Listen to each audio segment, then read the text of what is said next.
Desabastecimiento que se vive hoy en Venezuela tiene que ver con los bajos ciclos del petróleo. Este es uno de los principales países productores de petróleo del mundo y naturalmente esto ha golpeado fuertemente en el bolsillo de las arcas fiscales.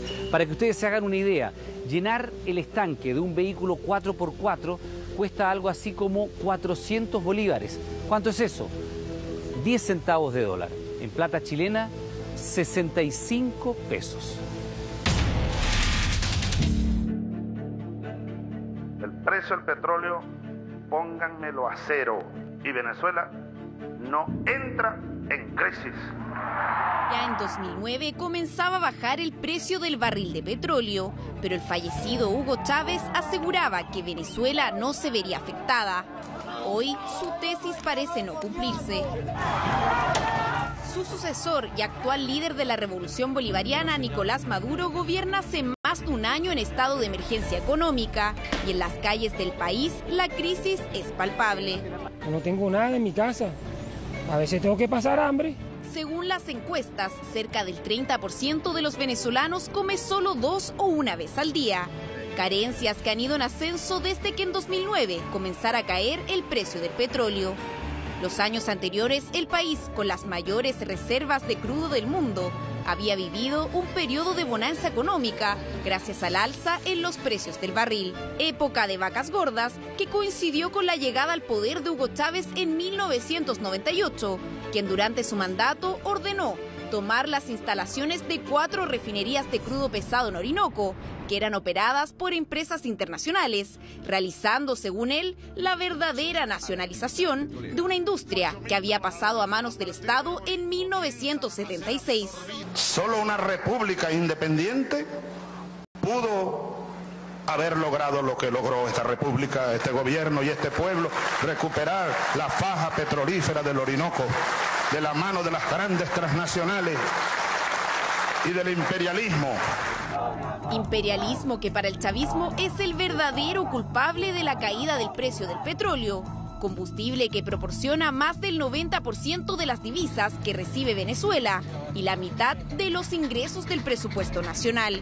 Hemos estado atendiendo todos los días el impacto de la caída abrupta de los precios petroleros, producto de la guerra del petróleo, de la guerra de mercado, de la guerra de precios que desde Estados Unidos se ha desatado. Pero pese a la enemistad con la Casa Blanca, el año pasado Venezuela comenzó a comprar crudo a Estados Unidos, un hecho histórico en los 100 años de actividad petrolera en el país, que ahora optó por usar el producto norteamericano para refinar el combustible.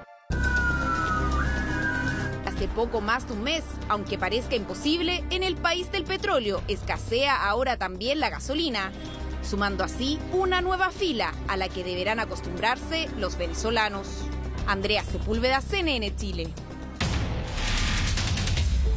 Desde el punto de vista político, Venezuela está completamente fracturado, completamente polarizado. Acá funciona la Asamblea Nacional, el Congreso del país, que está dominado por la mayoría opositora. Sin embargo, el Tribunal Superior de Justicia los ha declarado en desacato, de manera tal que todo lo que emita este Congreso prácticamente no tiene validez alguna. Por otra parte, desde el gobierno se ha hecho un llamado a una asamblea constituyente, la cual ha sido rechazado de plano por la oposición. Tuvimos la oportunidad de conversar con los principales líderes de la oposición, también con las principales autoridades del gobierno de Nicolás Maduro, y conocimos al diputado Héctor Rodríguez, quien podría ser una nueva cara, algo más amable del chavismo, alguien que es capaz, por ejemplo, de reconocer que se han cometido actos de violencia inaceptable de parte de las policías venezolanas. Gloria al bravo pueblo que el yugo lanzó, la ley respetando la virtud y honor. ¡Arriba Venezuela! Desentrañar la actual crisis que vive Venezuela no es nada sencillo, mucho menos en el plano político. Solo un par de temas son absolutamente indiscutibles. El país está dividido, polarizado, y tanto el gobierno como la oposición se culpan mutuamente de estar ejecutando hoy un golpe de Estado. En los próximos minutos usted oirá los argumentos de las más altas autoridades de este país y de los principales líderes de la oposición. Las primeras preguntas son obvias. ¿Hay hoy una dictadura en Venezuela? ¿Se violan los derechos humanos? Desde afuera se ha dicho que es una dictadura. Hay otros que dicen que es un gobierno legítimamente democrático y hay quienes sostienen que es un gobierno que se está transformando en algo autoritario. ¿Usted cómo definiría el gobierno que hay hoy día en Venezuela? Un autoritarismo, es decir, pasan por encima de la Constitución de la República Bolivariana de Venezuela, aunque la sacan y la esgrimen a cada rato. Créanme, la presión que estamos ejerciendo sobre este régimen, sobre sus pilares de apoyo, está dando resultado. El régimen está transitando sus últimos días y lo que estamos viendo son locuras desquiciadas de un régimen que sabe que transita su etapa terminal. El llamado al ciudadano militar y al policía es a que suelten las armas, a que bajen los fusiles, a que no nos disparen, a que nos dejen pasar. Nuestra lucha es para unir a Venezuela y no nos van a detener. Lo están matando y acribillando a una sociedad desarmada. ¿Hay aquí una dictadura? Y segundo, ¿hay aquí presos políticos? Mira, hay un doble rasero, lamentablemente, en Venezuela. Se aplica un rasero distinto a la situación venezolana con respecto a la de otros países. Incluso hay un doble rasero no solamente en el campo de las ONGs que tú has mencionado, sino también en el campo de la comunicación social. Lo que en otros países son revoltosos, fascinerosos, vándalos, incluso terroristas, subversivos, aquí en Venezuela son luchadores por la libertad.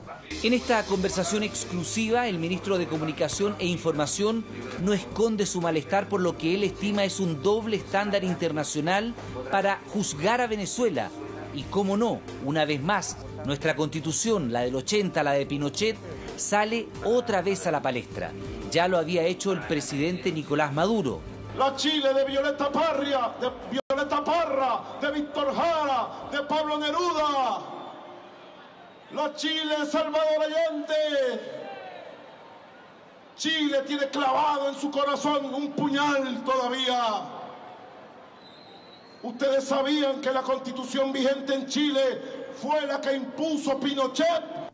Y también el ministro Adán Chávez, hermano del fallecido presidente Hugo Chávez. Deberían comenzar estos gobiernos que quieren ser injerencistas, que quieren meterse en nuestro proceso sin ninguna razón, que se vean ellos mismos primero. El caso chileno, lo que acaba de decir el presidente, él lo ha citado en otras oportunidades, están y tienen y se manejan con una constitución que viene de la época de una de las dictaduras más feroces de nuestro continente, la dictadura de Augusto Pinochet. Y ahora vuelve a la carga el ministro de Comunicación. Ojalá, mira, ojalá a la dictadura chilena le hubieran dado el tratamiento que le han dado a la democracia venezolana en los medios de comunicación, en los organismos internacionales, en los gobiernos de América Latina, para poder haber liberado al pueblo chileno de la dictadura mucho antes. Pero hubo una complicidad terrible con las violaciones sistemáticas de derechos humanos en Chile, y ahí están los documentos desclasificados que así lo demuestran, y en cambio con Venezuela se tiene un apremio por el derrocamiento del presidente Nicolás Maduro, y quedará para la historia la investigación respecto de si eran verdaderas o falsas las supuestas violaciones de los derechos humanos. Víctor, no me respondió si efectivamente se violan los derechos humanos acá en Venezuela, como dicen estos organismos. Mira, hermano, yo te invito a que tú más bien trates de responder esa pregunta aquí en este país, viniendo de un chileno además, donde sabemos lo que significa una violación de derechos humanos. O sea, para nosotros el antipremio a los derechos humanos lo tiene Chile con Pinochet. Y allí, Víctor Jara se revuelve en su tumba cuando escucha que aquí en Venezuela se violan los derechos humanos. Aunque cueste entender, una parte muy fundamental de la actual crisis política que vive hoy día Venezuela gira en torno a este pequeño documento y los artículos que facultan al Ejecutivo para llamar a una asamblea constituyente. Desde la oposición se dice que hoy día el gobierno del presidente Nicolás Maduro está traicionando esta misma constitución, la constitución del expresidente Chávez, mientras que desde el oficialismo se señala que se van a expandir los límites de este texto que es la carta fundamental de este país. Germán Escarrá es, junto con Hugo Chávez, el padre de la Constitución bolivariana. Bajo su prisma, el llamado a la Asamblea Constituyente se apega a derecho, algo que, por cierto, desprecian como argumento en la oposición.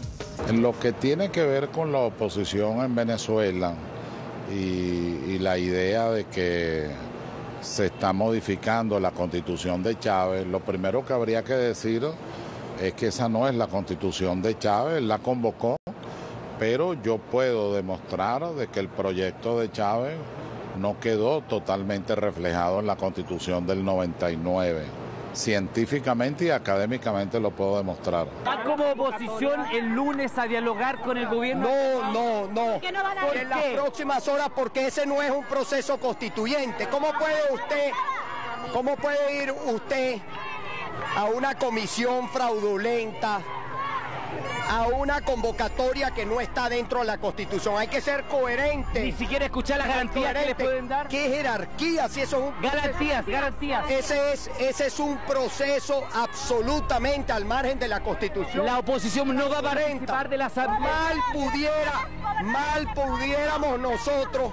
¿Cómo nosotros vamos a avalar un proceso con nuestra presencia, un proceso absolutamente fraudulento? La mejor forma de cuantificar cómo están distribuidas las fuerzas políticas en un sistema es, en una democracia, es con una votación. Eso es lo que hemos pedido y eso es lo que nos ha sido negado. Para que usted entienda a qué punto ha llegado la desconfianza entre los adversarios políticos en este país, considere el siguiente dato. ¿Dónde está? Lilian Tintori y el propio ministro Ernesto Villega fueron compañeros de universidad, se conocían de jóvenes. Hoy, Tintori es una de las caras más visibles de la oposición. Su marido, Leopoldo López, sigue preso luego de haber sido acusado de incitar públicamente a la violencia. Y Ernesto Villegas, desde su rol de ministro, llega incluso a dudar de la manera en que Lilian Tintori reaccionó tras el confuso episodio del supuesto traslado de su marido en estado agónico hasta el hospital militar. No sé nada de Leopoldo, ya hoy se cumplen 34 días sin que nadie lo vea y sin que nadie hable con él. No tengo información, hay muchos rumores, pero hasta que yo no lo vea a él, yo no le puedo decir cómo está ni dónde está. Estoy esperando verlo, estoy esperando que me dejen entrar en la cárcel militar de Ramo Verde para poder informarle a toda Venezuela cómo y dónde está Leopoldo. Viven en un show permanente, estos días lo mataron, en estos días incluso me llamó mucho la atención el rostro de Lilian. Lilian y yo estudiamos en la universidad un curso de locución juntos, la conozco como conozco a López. Y me pareció muy extraño la cara de frustración que ella tenía cuando se dio la fe de vida de Leopoldo. Cuando ella fue allí como parte de un show a verificar si estaba vivo o estaba muerto, porque un periodista de oposición escribió en el Twitter que Leopoldo López había sido encontrado sin signos vitales en un hospital militar. Y en lugar de estar contenta porque su marido está vivo, se mostró muy molesta. Entonces, ellos han lamentablemente convertido todo el tema de Leopoldo en un gran show.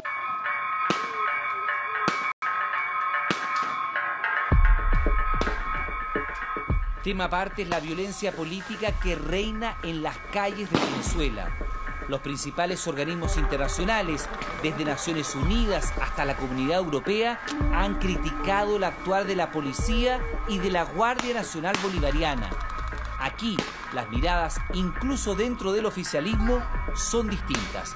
El presidente Maduro suele culpar a la oposición de este derramamiento de sangre. He ordenado que se activen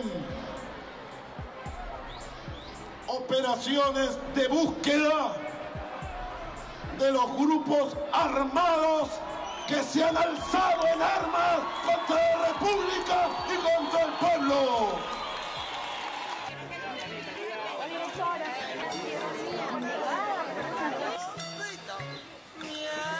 Pero hay otros en el chavismo que apelan a un discurso menos confrontacional. El diputado Héctor Rodríguez ha sido ministro 4 veces. Fue titular de Educación, de Deportes, de la Juventud y del Despacho Presidencial con solo 25 años. Hoy, con 35 años en el cuerpo, para muchos es la cara más visible de la renovación bolivariana. ¿Por qué estás tan nerviosa? Porque nunca imaginé verlo así. Por Dios. Saludamos a todos los policías, ¿oíste? Con mucho Dios gusto. te bendiga, mi amor. Un honor para mí saludarlo. ¿Es frecuente eso? ¿Ah? ¿Es frecuente eso? Sí, es muy bonito. Vamos a saludar aquí a este. Lo acompañamos a la zona de Barlovento, donde este lunes 100 casas fueron destruidas por la crecida del río Capaya. En cualquier sociedad es natural que existan visiones encontradas. Es natural en la democracia que exista distintos enfoques de cuál es el papel que debe jugar el Estado en la economía, en la sociedad. Lo que no es natural es que esos enfoques los debatamos y los resolvamos matándonos, peleándonos. Y como lo conversamos hace rato, eso hay que condenarlo sin ningún tipo de etiqueta política.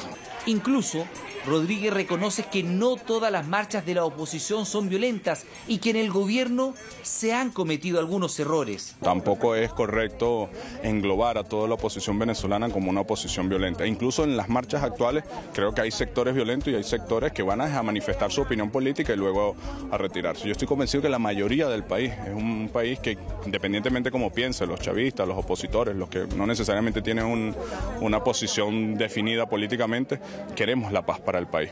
Por eso yo creo que es importante condenar la violencia, venga de donde venga. Si la hace producto de un opositor que quiere tumbar el gobierno, hay que condenarla. Si hay un exceso de algún organismo del Estado, hay que condenarlo. Si es algún chavista o algún actor político que defiende la revolución, hay que condenarlo. No puede ser que la violencia sea la forma de hacer política. Sin embargo, este discurso más inclusivo no logra permear a los sectores más duros del chavismo y líderes jóvenes, como el diputado Rodríguez, deberán seguir luchando todavía contra la corriente. También conversamos en exclusiva con el máximo líder de la oposición. Él es Enrique Capriles Radonsky, 2 veces alcalde y reelecto gobernador del estado de Miranda. Para él, el diálogo con el gobierno es imposible. Estima que Nicolás Maduro actúa fuera de la ley. Los venezolanos quisiéramos votar, expresarnos y cambiar el rumbo de nuestro país, pero es que hasta ese derecho a tener elecciones se nos niega. Entonces nos queda estar en las calles abrazados a nuestra Constitución y seguirle exigiendo a Maduro que realmente tenga voluntad política, que realmente escuche lo que es la demanda de más del 80% de los venezolanos, porque hoy quienes queremos cambio en el país somos una mayoría contundente, abrumadora. Ya en este país el PSUV, el partido oficialista, ya es minoría, es claramente una minoría, por eso se niegan las elecciones. Primero se va Maduro de Miraflores antes de que Venezuela salga de la OEA.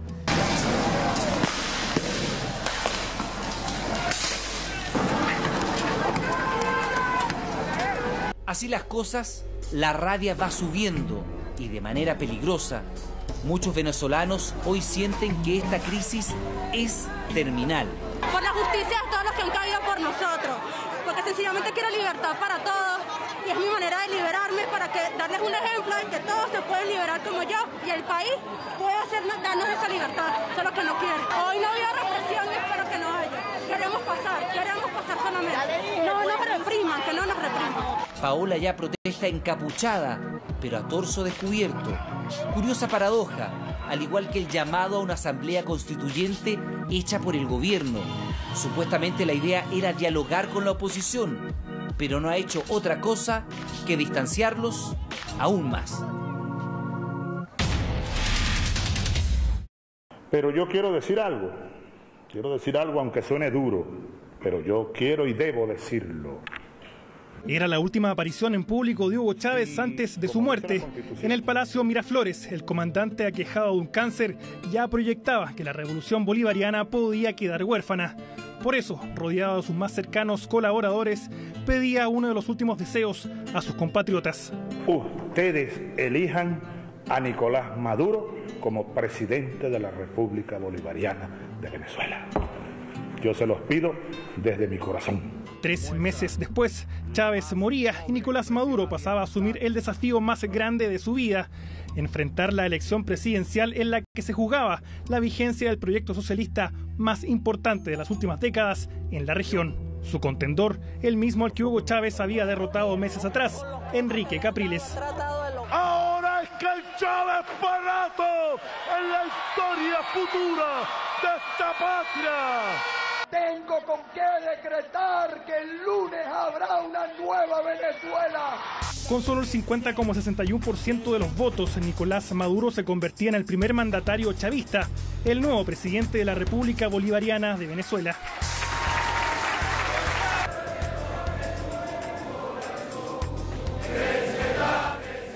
Nicolás Maduro Moros nació el 23 de noviembre de 1962 en Caracas, aunque algunos en el país aseguran que en realidad nació en Cúcuta, Colombia, un argumento que incluso usó alguna vez la oposición para exigir su salida del poder. Antes de que despertara su pasión por la política, la música era una de sus principales motivaciones. Integró por varios años a la banda de rock Enigma, que tuvo apariciones en programas de televisión en los años 80. Selección femenina de béisbol. También se destacó en el deporte, participando incluso en la Selección Nacional de Béisbol. Vamos a ver si puede contener. Pero siendo muy joven, también se interesó por la política, militando en la Liga Socialista, en una época compleja para Venezuela. Su primer trabajo fue como conductor del metro de Caracas en 1991, donde solo meses después fundaría el primer sindicato de la empresa. Él era muy conocido porque, además de que había sido estudiante, dirigente estudiantil de los sectores medios y muy importante su lucha en el movimiento sindical. Hasta que vendría el fallido golpe de Estado de Hugo Chávez, un episodio que marcaría la vida de este conductor de autobús. El joven Maduro en ese proceso salió muy emocionado y después nos dijo que él se iba a trabajar directamente con el comandante Chávez. Desde entonces se uniría a los grupos que comenzaron a exigir la liberación del comandante. Ahí conocería a la abogada de presos políticos Cilia Flores, quien más tarde se convertiría en su esposa y con la que tendría un hijo. En los 90, cuando Chávez salió de prisión, se sumó al proyecto de quien sería el futuro presidente de Venezuela. Primero, ayudando a la redacción de la nueva Constitución, luego como miembro del Parlamento, donde defendió hasta con los puños las leyes impulsadas por el líder bolivariano. De archivo para la memoria. Tras la trifulca en el Parlamento de Venezuela y mientras oficialistas y opositores se inculpan, en Internet han reflotado un video. Hasta que en 2006 Chávez lo recluta para su cartera de ministros, como su nuevo canciller. En Venezuela hay plena libertad de expresión, como tú sabes, y como se ha demostrado en el transcurso de los 7 años de gobierno del presidente Chávez. Nunca antes como ahora ha habido libertad de expresión, y te lo digo de cara al pueblo venezolano, hay una libertad de expresión absoluta. Durante 6 años fue la voz del chavismo en el exterior, periodo marcado por sus disputas contra Estados Unidos y la OEA, encabezada entonces por José Miguel Insulza. Insulza que no se meta en lo que nadie lo ha llamado. Por eso quiero que le demos un aplauso de apoyo, de estímulo al nuevo vicepresidente que es Nicolás Maduro. El canciller Nicolás Maduro. En 2012 el comandante ya comenzaba a definir quién sería su heredero, consciente de que los diagnósticos médicos no eran alentadores. Ha fallecido el comandante presidente Hugo Chávez Frías. El 5 de marzo de 2013 Chávez dejaba de existir. Nicolás Maduro tuvo solo unas semanas para preparar su campaña, la que obviamente estuvo marcada por la figura omnipresente del fallecido comandante. Y de repente entró un pajarito chiquitico y me dio 3 vueltas aquí arriba. Se paró en una viga de madera aquí y empezó a silbar. Un silbido ahí, bonito. Entonces yo me le quedé viendo y también le silbé, pues. Si tú silbas, yo silbo. Entonces silbé.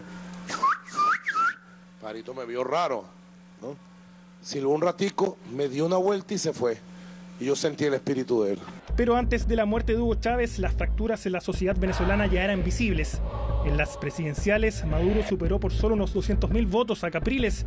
Después de más de una década a las sombras, la oposición aprovechaba el descontento social para ganar terreno en Venezuela.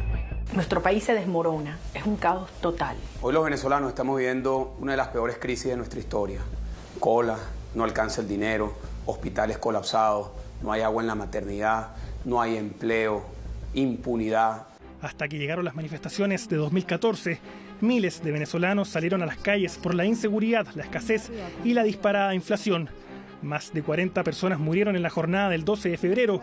Para Maduro, las víctimas tenían un solo responsable, Leopoldo López. Él es responsable de crímenes y tiene que pagar ante la justicia. El dirigente opositor fue condenado a casi 14 años de cárcel por incitar a la violencia. Maduro soportaría los siguientes meses a la presión de los sectores de la oposición y de la comunidad internacional que exige la liberación del dirigente. A la crisis política se suma la económica, que en los 4 años de post-chavismo no ha logrado desaparecer. Y en los últimos meses, el panorama solo parece haber empeorado. Aún así, Nicolás Maduro sigue convencido en que él es el único capaz en sacar a flota a Venezuela y demostrar que el chavismo sin Hugo Chávez todavía es posible. Mario Arriagada, CNN Chile. Y sobre todo la juventud, que tendrá una participación protagónica.